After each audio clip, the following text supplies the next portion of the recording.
Hey everyone, this is Victor Lucia, founder of the Brooklyn Fishing Club. Thanks for tuning in to the 29th episode of the BFC podcast. This episode is brought to you by Brooklyn Fishing Club Apparel. We have a new jacket that I personally think is the best product we've ever put out. We also have new tank tops, hats, shirts, hoodies, pins, stickers, and we have SPF long sleeves with hoods on the way. Stop by brooklynfishingclub.com/shop today to see what we have left in stock. Just waiting for you to do,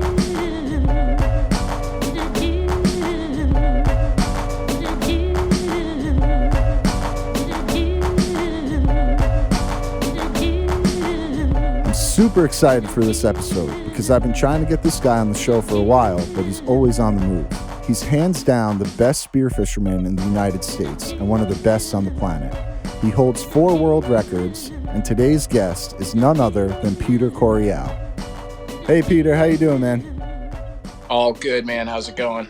Pretty good. Thank you so much for joining us for this episode of the Brooklyn Fishing Club podcast. We really appreciate having you on. For sure. Thanks for having me. I appreciate it. No doubt. So you started spearfishing at a fairly young age, right? I think your dad got you into it when you were around like 5 years old.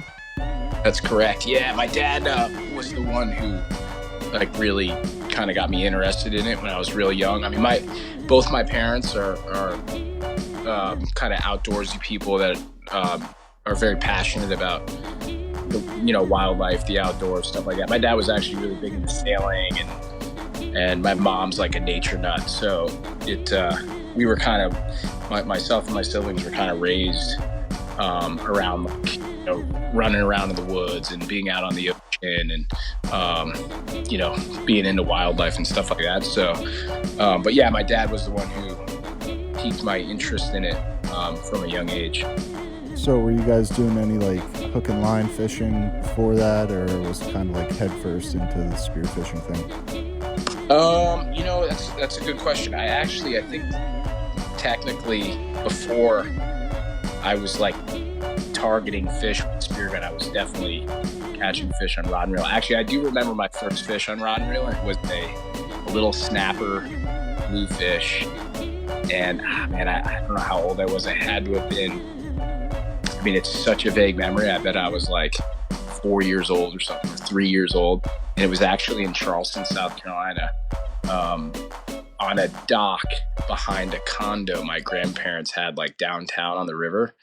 And I remember catching that fish with my dad on a rod and reel, little snapper blue. You know, it's so funny. That's my first memory too. Catching snapper blues with my grandpa, and I have like this super vague memory as well of just watching a few snapper blues swim around in a bucket and just being totally enthralled by it, and that was it. Yeah, that was it. But it's funny. Yeah, afraid certain memories that just like imprint into your brain, definitely. You must have a lot of them, considering all the dives you've done and all of that. I've got so many questions for you. So let me start off by so many things to talk about. So what was the first fish you speared? First fish I speared. That's a good question. I'll say this: my first legitimate fish speared on my own. That's like of memory would be my first striped bass. Actually, the first striped bass I ever shot when I was young, I actually, it's funny. I had like rigged up the spear shaft on my own, and I forget what I rigged it with. It was like some type of like, I don't even know if it was Dyneema. It was like, it wasn't mono. It was like a weird type of braid. And I don't know if I tried to tie a knot or something like that.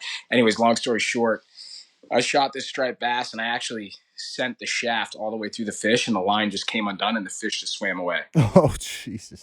Yeah, that was my first.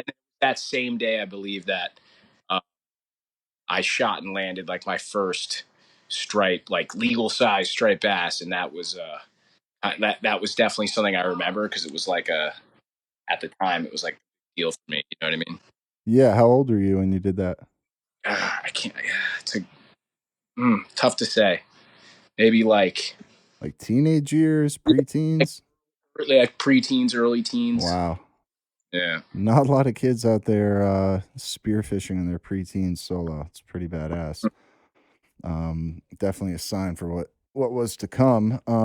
So you got 4 world records in 2 years.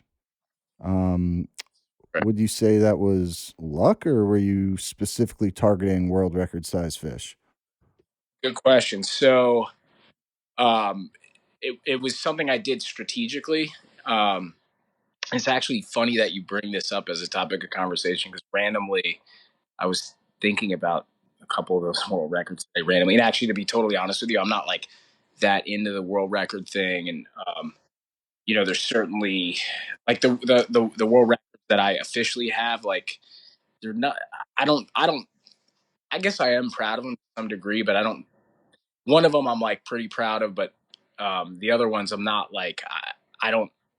I'm not like super proud of it. Like I think it was some like amazing feat that I did or whatever. There's certain world records out there that are, um, I think more important than others, I guess. And I guess over the years too, I had a lot of kind of like unofficial world records, but yeah, so the 4 that I have currently, actually, one of them I no longer have. Somebody bumped me out. Oh, what one's Which that one? Because I that got you down for in 2016. You got world record Almaco Jack and the world record Pacific Snapper. In 2017, you got the world record Broomtail Grouper and Striped Marlin. got yeah. Striped Marlin for me was the one that I was like most proud of, and that one ended up it was beaten by a guy from New Zealand. And I got to tell you, he like destroyed my record. Oh man. And not only did he destroy it, I remember like hearing about it somewhere and like sitting in bed one morning on my laptop and like seeing the footage and reading about it and like being really like kind of like bummed out, obviously like, oh man, this guy bumped out my record, but being like really stoked for him. And it was, he, like I said, he kind of crushed it. They have the guy, the now current world record is from New Zealand, and they have they're known for having really big striped marlin. My striped marlin was taken in Baja, Mexico, and it was taken with a pole spear. So that's, Oh wow. yeah, that to me was that was a cool world record. But yeah, kind of a cool backstory behind that one, as well as the broomtail grouper world record, which I took like a day or two later. But it was kind of like A day or two later. yeah, it was like a like and actually the Almaco world record and the that Wanchinango, that Pacific red snapper um, world record, those were taken in Panama, and same thing. It was like within a couple of days of each other, and it was like strategic. Like there was a place I've spent a lot of time diving in Panama, and there's that time of the year when I was there, you would get these like big aggregations of these certain species of fish. I mean, they would come there to spawn basically. So I knew that like potentially these world record pole spear world record fish were there. So I would basically go out and be like, okay, today I'm gonna try to like spear the Almaco Jack world record, and I know it's whatever it was at 40 pounds, so it needs to be over 40 pounds. And I would dive all day until I saw a fish that I thought would break the world record, and then take that fish. And that's kind of how it happened with both the Almaco and that snapper. I remember the snapper was a little bit more challenging. Um, but yeah, so that's how that happened. And then the marlin and the broomtail, that was down in Baja. And every year you kind of get this over on the Pacific side in the fall. You'll get that crazy striped marlin bait ball run, which is an amazing thing to see. I've been there for it a couple times. Just an incredible thing. I mean, beyond even harvesting a fish, just witnessing it, it's like total Nat Geo Blue Planet type of situation. And I was down there working. I had clients coming in and out. I was running trips and doing some of those Blue Water University trips. And so I was at the end of my season, and I was kind of hanging around just to do some diving on my own. And I was over on the Sia Cortez side at my buddy's place, Palapas Ventana.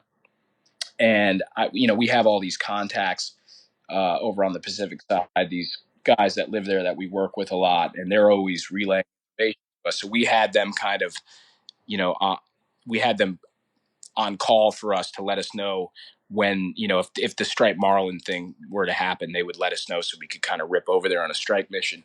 And if I remember correctly, I think it was literally Thanksgiving night.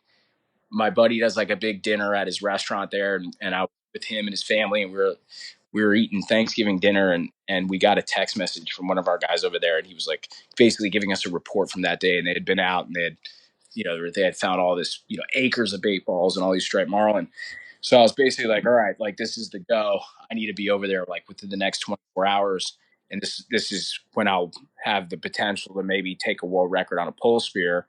And then my plan was that while I was there, because I have these areas that are very close to where we typically find that marlin activity offshore, that these areas on the reefs that hold a lot of grouper, and I knew that I could potentially go there and also break the broomtail world record.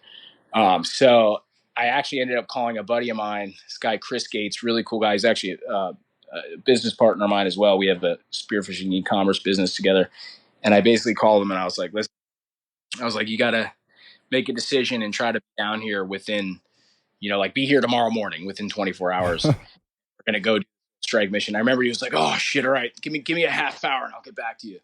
And hour he called me back and he was like, "All right, I got tickets booked. I'm landing in Cabo tomorrow morning." Hmm. I was like, "All right."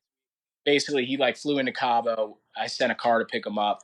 I met him in La Paz, and we went up to the Pacific side, and we actually ended up staying on this island up there. Not super. I mean, it's remote, not crazy remote, but it's we basically staying in this small little house with like a dirt floor, basically no electricity, and I think we did 3 days of diving, but it was crazy because we had this whole thing planned out, and it's so, as I'm sure it's so hard to. There's only so many things you can control Yeah. when you types of missions. It's crazy how everything came together. I mean, we had the fishing conditions, we had the condition, just everything. All the logistics. The boats didn't break, like It all lined up. yeah, it was crazy. And basically everything we had planned, like, and whenever you go, like for me, I mean, going into it like a strike mission like that, you're like, all right, this is what we like hope for. But I'm going into it kind of expecting the worst because that's kind of the mindset you have to take, whatever. Definitely. So I was like, all right, the first day we're going to go out and hopefully find the bait balls, the marlin, and Chris will get you in the water first. You can shoot your first billfish. He hadn't shot a marlin yet. And then I was like, and after that, I'll world record on a pole spear. And then the next day, we go out to, there's a spot called Thetis Bank that we dive offshore. Really cool spot. It's 23 miles from like the closest landmass, and it's basically a big rock out in the middle of the ocean. The top of the rock's like 120 feet deep. I was like, all right, well then we're gonna go out to Thetis, and I heard the yellowtail were thick there, so we'll shoot some yellowtail and maybe shoot some wahoo. And then the next day, we're gonna go to these grouper spots, and I'm gonna break the broomtail world record with a pole spear. So we had like this whole thing. It's like easy to on paper that that's all gonna happen, but Oh it yeah, actually yeah.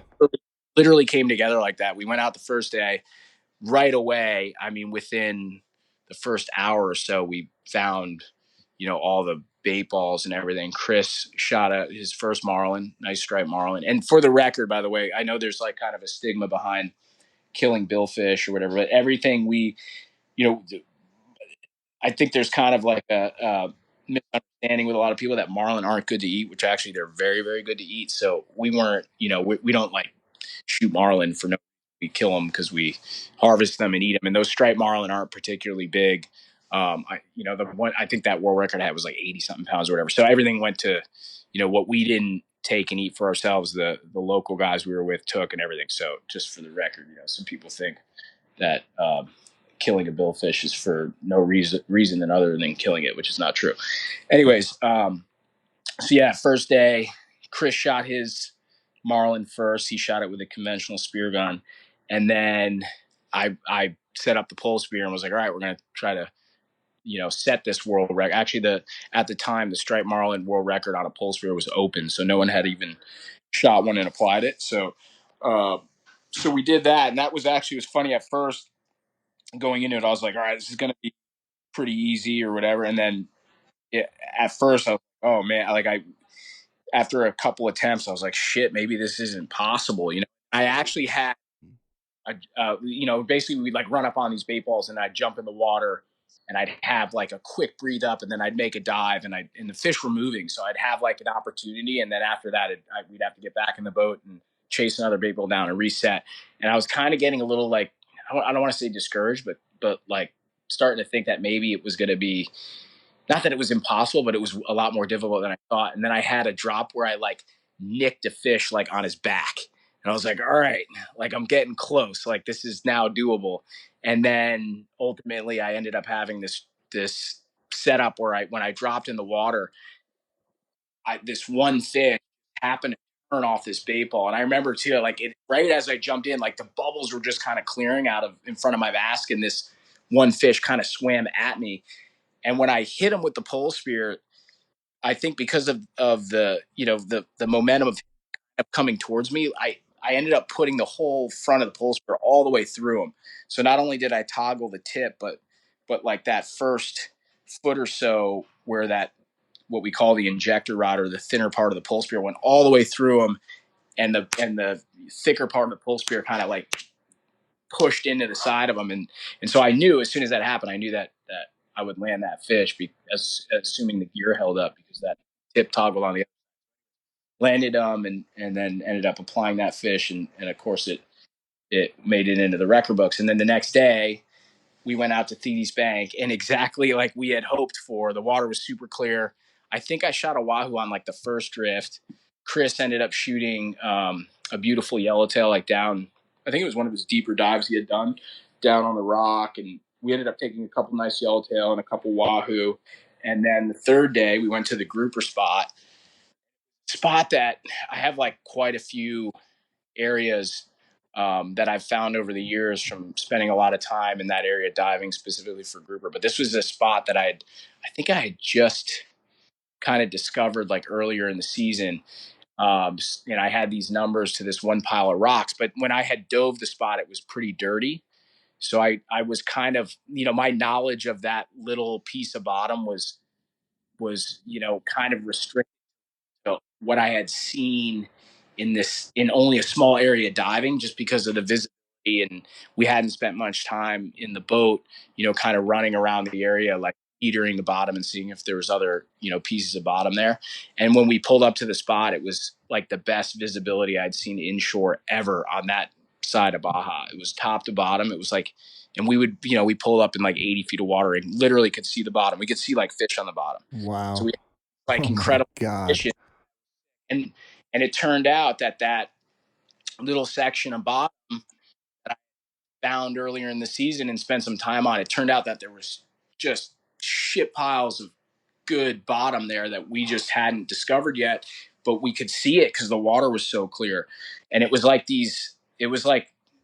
lanes of, there was like basically a section of reef that was probably 50 feet wide that, ran for, I don't know how long it ran, pretty long, but then there'd be like another section of sand 50 feet wide, and then it would come up to another section of reef. So it was like these fingers that ran for, I think we went like a mile to the north along that reef, and we never got to the end of it. And there was just grouper all over it. So we kind of spent like the day and there was no tide or anything. So all we had to do was like, we could work a little area reef and then just slowly kick along the reef and we could see everything from the surface. So and there was tons of fish. So we spent most of the day just diving on these grouper and like kind of watching them and looking at them and seeing how close we get to them. And then eventually Chris shot a nice broomtail. I think it was his first one. And then eventually I found a fish that I thought would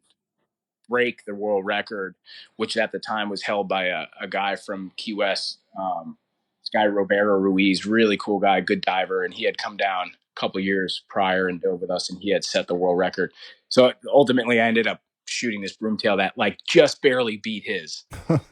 It was pretty cool. How It was like deep was that you were diving for that one? it was about 80 feet. Wow. So I've got some questions about this.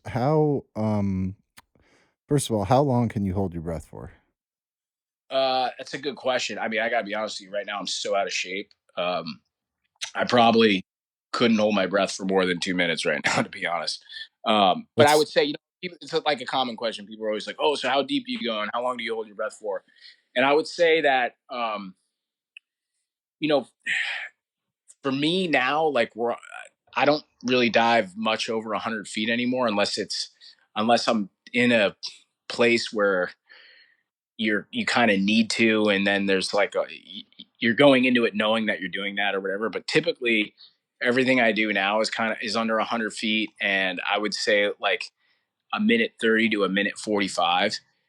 And I've heard other people say this as well. Like, I think if any for free dives, like someone who's into free dive spearfishing that wants to travel around the world and target all these different species, whether they're reef species or pelagic species or whatever, I think the rule of thumb is that if you can dive to 80 feet and hold your breath for a minute and a half, like, you can basically target anything you want. okay. You know, it's going to be scenarios and places where, things are going to be more extreme and maybe out of your reach. But for the most part, you don't really need to dive over 100 feet.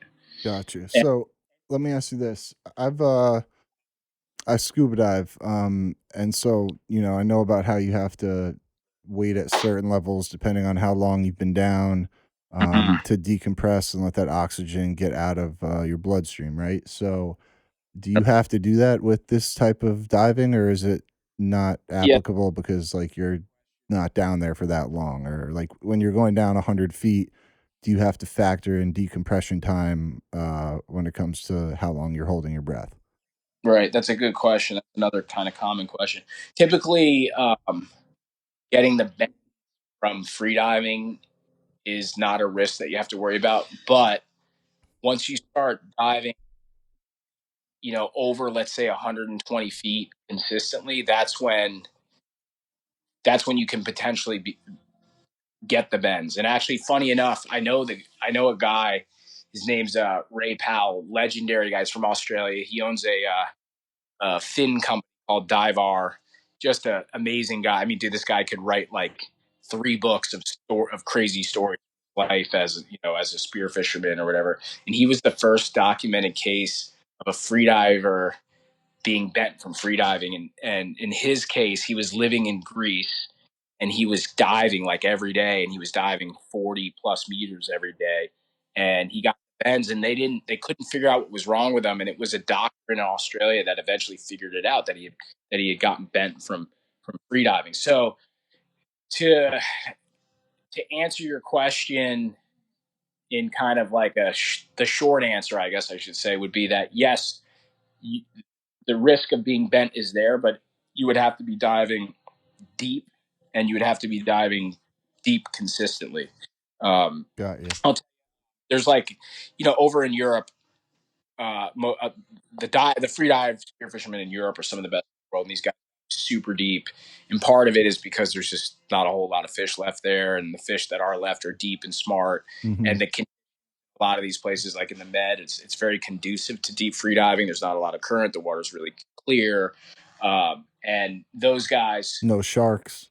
no, those guys are constantly pushing limits. And a lot of times, like when they hold these big competitions over there, guys are dive. I mean, you can't even compete unless you're diving 150 feet or deeper. And there's also a big difference too between like free dive line diving to say 150 feet and actually free diving to 150 feet and hunting fish at that depth. Yeah. So these guys push. I mean, there's guys shooting fish at 200 feet over there, and, What? and those big events, like whenever they'll hold the world championships in Europe sometimes, and in those events, there's always crazy, like, guys are always getting medevaced out, and a lot of guys at the end of the day will come into shallow water and they'll lay on the bottom and breathe out of breathe compressed air to basically decompress like you would if you were scuba diving. Wow. um, yeah, because of that risk from free diving so deep on a consistent basis.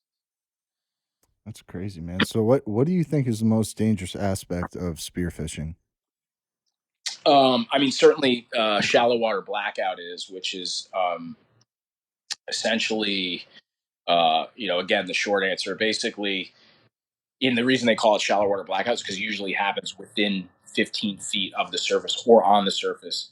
And it's as simple as basically you've held your breath too long to the point where a blackout is induced, and you go unconscious. And what kills you is you end up drowning. Like if someone's on the surface when you black out, they can grab you, hold your head above water. Eventually, you'll come to. It's like getting knocked out essentially, um, but what happens, a lot of times, either, and there's a lot of variables that also come into play. Like if you're overweighted, right, and you black out, within that first 15 feet, you're not on the surface and you're not, of neutral buoyancy, you'll end up just sinking and Yeah, you're drowning. going down. Yeah.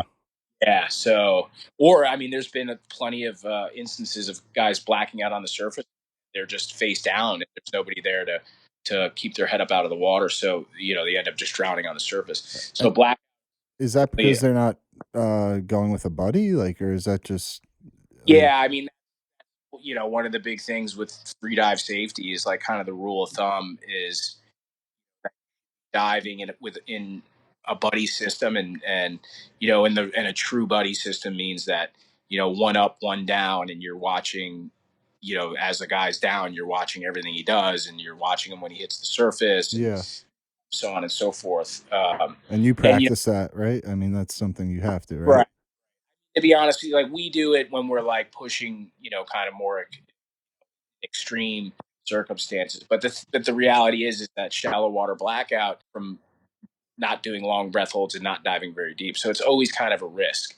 Uh, one thing I was talking about this with a buddy of mine recently that I spent a lot of time diving with, and um, not to say that we aren't at risk, but you certainly, the more time you spend in the water and the more time you redive, you become very aware of where your limits are, even as they change.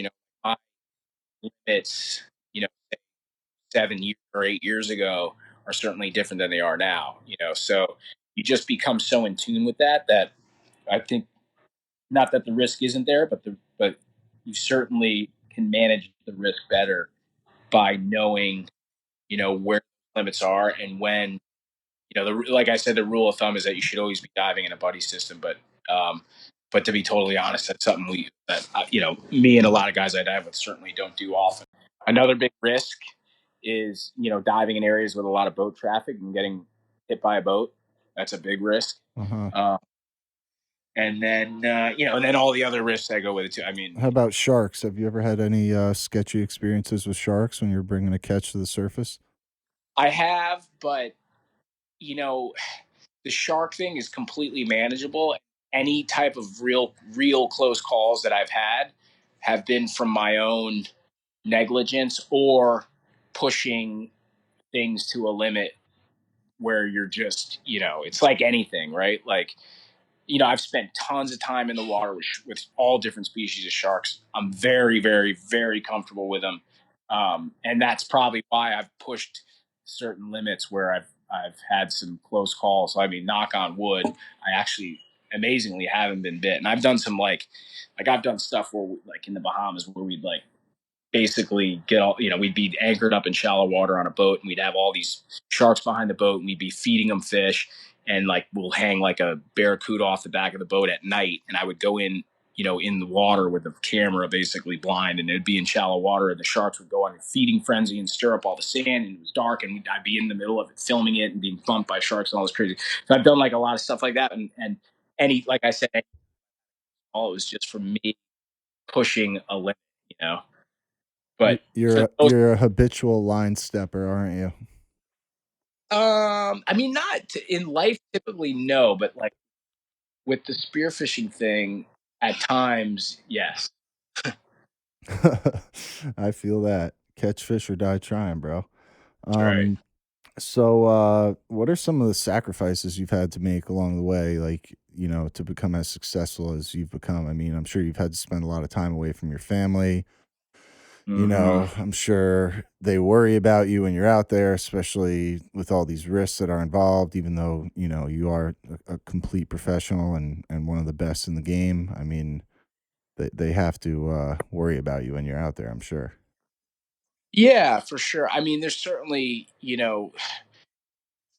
the lifestyle that I almost inadvertently have chosen to live, which has changed a bit in the last like 10 years. Yeah, I mean, like you there's always that like you have the choice to lead kind of a more normal life, and then you can take that other path, and I wouldn't change any of it. I have no regrets. I've had some like incredible, I mean, life stories already, and some incredible, amazing experiences. But the grass is always greener on the other side, and there are certainly those sacrifices and the traveling thing. I've always had wanderlust, and I've been lucky enough with this career path that I've chosen to be able to travel all over the world and spend a lot of time in some pretty amazing places and exotic and remote and all that stuff. But the traveling thing kind of wears on you, and especially like earlier on when I started doing this for a living. I mean, I certainly didn't get into it for money. It was like so I spent many years kind of like being basically broke, but the sacrifice was that I was able to spearfish all the time and travel around the world and see all these amazing places and meet all these different people.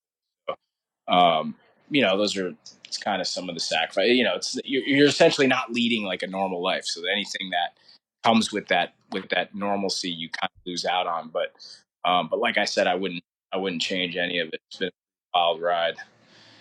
I hear you, man. That's awesome. Have there ever been any fish that you passed on taking a shot that you regret not shooting? It's a good question. Uh, hmm. I don't know if like down the road you really regret it. It's kind of like the butterfly effect, right? Like, I mean, there's been plenty of times where you have a situation with like a trophy fish and you don't take the shot for whatever reasons. A lot of time it's like, oh, is that a good shot, or am I within range? Should I wait for another pass? And you don't get that chance again, and yeah, it usually keeps you up at night for a short period of time afterwards. But I always say there's like that butterfly effect, like you might miss out on a shot or pass you think was the fish of a lifetime, and then a week, a month, a year, 10 years later, or whatever, you get an opportunity at something better, and then you think, well, shit, if I had that original opportunity, would I have had the opportunity I have now? Um, so I mean, for the most part, if you're passing, at least for me, passing on a fish, it's for good reason. You know what I mean? Yeah, yeah. I've noticed on your gram that you talk about dogtooth tuna a lot. Would you say that's Mm. your favorite fish to hunt, or Sir, one of the toughest fish to hunt? yeah, it's one right now.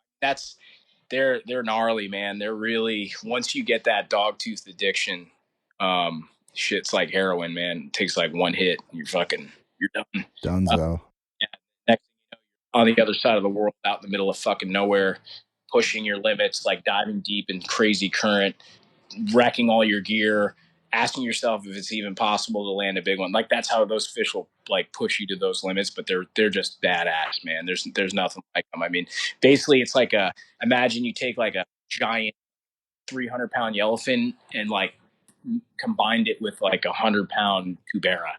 They're just freaking nasty. Pound for pound, I don't think there's in my experience, there's no other fish like them in the ocean. They're so unbelievably strong. Their initial run is just there's no other fish. I mean, these things will take freaking multiple floats down. Like they do shit that you just blows your mind. So for the most part, and then you have to remember too, for us, for guys from the states, the first step is you have to travel to the other side of the world to just get to where they live. Because we don't have them close to home. Yeah. So that's like the first step. So it's a lot of travel and it's expensive, and then they're diving in areas, not all the time, but a lot of times deep. A lot of times they live in an area with a lot of current. Wherever the doggies are, the sharks are with them as well. So there's a lot of losing fish to sharks, and then they just after all those challenges are met, you can still put a perfect shot in one and have all your gear dialed in, and they can still just disappear with all your gear or just destroy it. Wow. So And when you shoot one, um, are you still holding on? You're holding on to the gun while that line is peeling off, or is the gun? Are you letting go of the gun? Like, just try to break it down, maybe like so I could visualize it a little bit. So, when we're hunting doggies, especially in an area where it's deep and we know there's big fish there, we're using what's called a breakaway. So when you shoot the gun, um, you have the gun after you shoot it, but nothing else is attached to the gun anymore. And basically, the fish is you put the spear through the fish. The spear length of either mono, Dyneema, or coated cable on it, and that is attached to what we call a float line, which is usually about 100 feet long. And then on the end of the float line are multiple buoys. We use multiple buoys for the doggies. They'll take multiple buoys, 2 to 3 buoys. They'll take them down. They'll pull them below the surface. Um, And so then you have to grab the line, pull the thing in, and stab it to death. Is that the move? yeah, I don't necessarily need to stab them to death, but yeah, you basically end up fighting the fish from the surface as you're swimming, and you pull the line in, which has the fish on the other end of it. One thing I will say about doggies is they barrow trauma. So it's the initial run that's gnarly. That's like when they can, a lot of times the areas you're targeting these fish, it's usually on steep coral drop offs. So what they'll do a lot of times after you shoot them is they'll down deep. They'll take the float down and they'll wrap up. They'll wrap your shooting line on the reef. Uh, That can be very challenging. So and then you have to do these. Sometimes it's out of dive reach to even angle them. so have you But yeah, seen guys travel all the way to target these fish and then just like lose all their gear on like day one or day two? that happens usually more so than guys actually successfully landing them. Oh my Uh, god, I couldn't imagine that. All my gear gone after all that traveling. Like, yeah, what I do mean, you do? Do you borrow gear from yeah, like how do you make it happen after that? exactly. Yeah, you either borrow gear or you're You, out of luck. And you sit by the bar till everybody's done and ready to go home, I guess.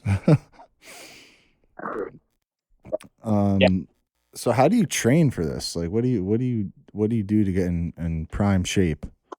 yeah, it's another common question I Because get. To be honest, I've seen guys like in Hawaii like that walk around the bottom carrying boulders and like stuff like that. I've never actually done specific training because I've just always done it so much. It's just something I've done.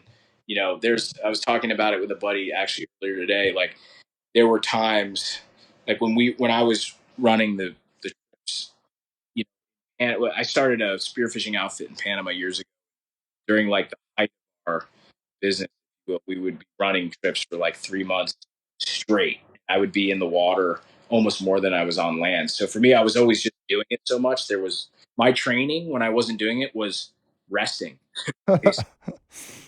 So, so yeah, I mean, you certainly can do training. I mean, you can do pool training I mean, you could even you could train at home by doing breath hold exercises while sitting on the couch watching TV, but and just generally staying in shape.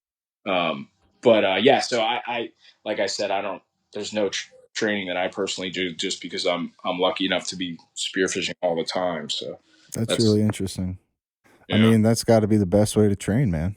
You're in there every day. You're doing it every day. People So that are like, just getting into it, I always tell them they're like, "Oh, what can I do?" And I'm like, "Man, just do it. It's like anything. Like do it as much as possible. Like go spearfishing as much as possible. The more you get at, the more comfortable you're going to get. And that's probably the biggest challenge with free dive spearfishing or anything in the water for that matter is when you really think about it, we're born on land, and as soon as you immerse yourself below the surface, you're essentially out of your element. So the challenge and the goal is to become as comfortable underwater or more comfortable than you are actually on land. mm, You know, sense. So that's kind of the challenge is the acclimation, right? yeah, Just, you could do breath exercises all day on your couch and do, cardio all day, run, do all this stuff to stay fit and whatever. But as soon as you throw yourself into the ocean, if you're not comfortable or you feel like you're out of your element, all that stuff kind of goes out the window. yeah, You know, yeah. I get that for sure. The Northeast spearfishing scene right? Like compared to a lot of other parts of the world, like it's not very big, right? Like it's not like a very like compared to the recreational hook and line guys. I mean, there's just not that many guys that are really spearfishing out here, right? Correct. I mean, it's grown exponentially, in general in the last say 10 years, especially here in the on the East Coast and in the New England, New York area. But yeah, I mean, listen, for every one guy that goes spearfishing here, there's like 500 guys that go rod and reel fishing. Um, and ironically, we have such incredible fish, our fisheries in general, but just the what we have here is so incredible. And that's coming from someone who's been all over the world and seen all these amazing locations at their best. And I can still tell you that what we have here in our backyard in New York can be so amazing, and it's something that I still love to do so much. I mean, there's time. I mean, when I was younger and I was spending a lot of my time running our outfit in Panama, and then I was spending the later months in the year down in Baja. I would basically be in Panama for like 3 months, or I'd be in Baja in the fall, and then I'd come home for a little bit, and then I'd go down to Panama, and I'd be there, winter months into the spring, leading into early summer, and we'd be down in Panama diving in clear blue water, shooting big yellowfin tuna every day. And towards the end of our season, I would always get excited to get home and even just to shoot striped bass. I mean, we have a very unique, um, prolific, and amazing fishery, both inshore and offshore. And the offshore spearfishing stuff, we just kind of cracked the code on as of within the last, say, whatever it was, 8 or 9 years, and that's been a pretty amazing thing. It's a big commitment. As you know, it's long runs, and the conditions all have to line up, and so on and so forth. But the sacrifice is certainly worth it. And when it comes together, shooting pelagic fish in our offshore here in the New York waters is a pretty amazing thing. Which for me is just like second to none to anything else. Yeah, it's Uh, amazing. I mean, we have bluefin tuna right now, like 2 miles off of New York City. Like we've never seen it Great. before. It's absolutely insane. It's really. I was actually up fishing in Nantucket beginning of last week, and on our way back, we were kind of talking about. And actually enough, I was on the way back messaging with a guy that I worked for years ago, who's a big bluefin guy. He had caught a big bluefin that day, basically in New York Harbor in like 30 feet of water. It was crazy, and he's like sending me these. And we had this incredible day of fishing up off Nantucket. I was talking about it with my buddy. I was with. I was like, man, there's just the variety in such a small area of what we have. Is the bluefins inshore, the big eye. Cobia, we got cobia like right inshore on these bunker pods. It's crazy. Yeah, crazy. Some guy Like just all our. caught 100 pounder last week. It's incredible, right? It's incredible. So we have all those amazing species of fish, inshore, offshore, bottom fish, pelagic fish. We have an incredible thing here. Yeah, it's Definitely. just you don't have it all year round. What advice would you give to someone looking to get into spearfishing, specifically in the Northeast? Good question. My advice would be to find somebody that has been, I mean, easier said than done, but basically find like a mentor that has spent a lot of time diving this area that can kind of take you under their wing and like show you the ropes. You know what I mean? And even better if they have like a good boat or whatever. You know what I mean? Yeah, yeah. Definitely. Like Definitely. that's I that's mean, like yeah, mentors are totally key in this sport for sure. You got to have 100%. one for sure. Probably get into it. That's you're gonna learn a lot more. Instead of trial by error, you'll be able to kind of like skip the line with a lot of that stuff. And Yeah, definitely. Yeah, it's so clutch. It really is. I think with a lot of the younger anglers coming up, this whole idea of mentorship kind of escapes them because it's a different generation and they kind of think, they know exactly what they're doing and yada yada. But man, there's And nothing like having a good mentor to help you skip the line with a lot of that stuff, bro. course, we a lot of I talk about this a lot with spearfishing. I always compare spearfishing now to what like surfing was like in like the 70s. It's still kind of this new, like it's still somewhat underground. It wasn't that long ago. Like I remember, this is kind of like pre like Instagram, kind of like social media days or whatever.